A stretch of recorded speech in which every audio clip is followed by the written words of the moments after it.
back. It's time now for our big board. Our team of insiders standing by live for more on this morning's top stories. Sunny Hostin here at the table for our first story, and it is a doozy. Let's begin with the disturbing video that is getting hundreds of thousands of views online, and you can see why. It shows a 4-year-old boy tossed off a bridge as his mother watches from the river below. Take a look.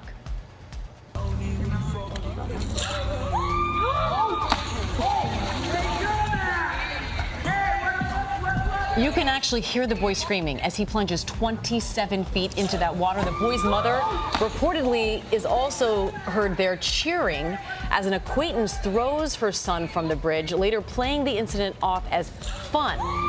Thankfully, the little boy is okay, and Sunny, we know that he was shaken up, but authorities are investigating, and we can all see why. What do you think should happen I'm looking at George's face. He could have been killed. This is crazy. It's horrific. It's horrific, and the bottom line is he has to be taken out of the home at this point. A full-scale investigation by Child Protective Services. I think his mother should be charged with child endangerment, certainly child abuse. You look at that and you think society now has to step in and take care of this little boy because his mother doesn't know how to do it. The investigation's still going on. You know, Amy and I were talking before, and we remember the story. What was it? Last week we had the story about the 2 little kids who their mom left them alone for 45 minutes. To go she get was them charged food. for the misdemeanor. Immediately, there's a lot of give and take in these laws. It varies state by state, doesn't it? It does, especially when it comes to parents. You know, I think that parents should be held to a higher standard.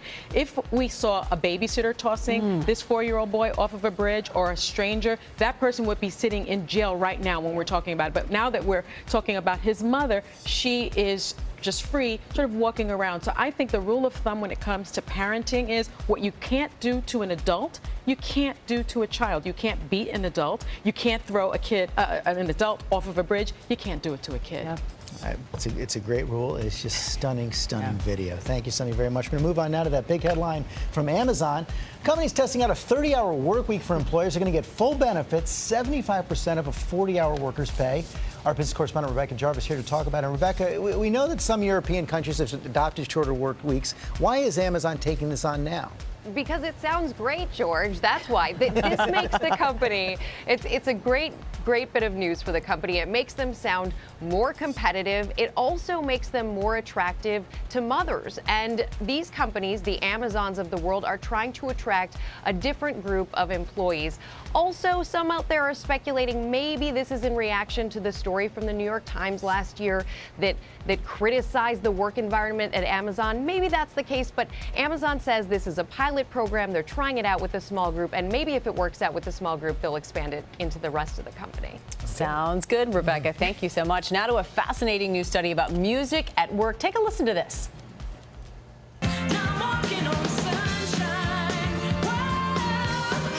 Yep, well, we're all dancing here except for George, but he's dancing in his head. Researchers at Cornell University found that happy songs may actually spark cooperation and teamwork in the workplace.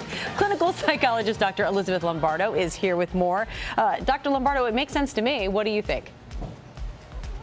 Wanted to look at the impact of music on teamwork. They had people either listen to happy music, sad music, or no music at all, and the people who listened to the happiest music were more likely to share their tokens, which they concluded meant they were better team players.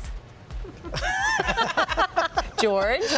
I guess I'm ready to start playing music. I don't know, but what about the overall environment at work? How does that affect people?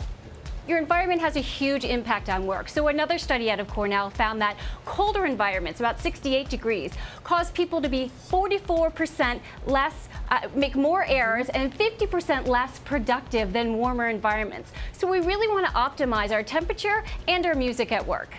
All right, I'm in. I love playing music in the morning.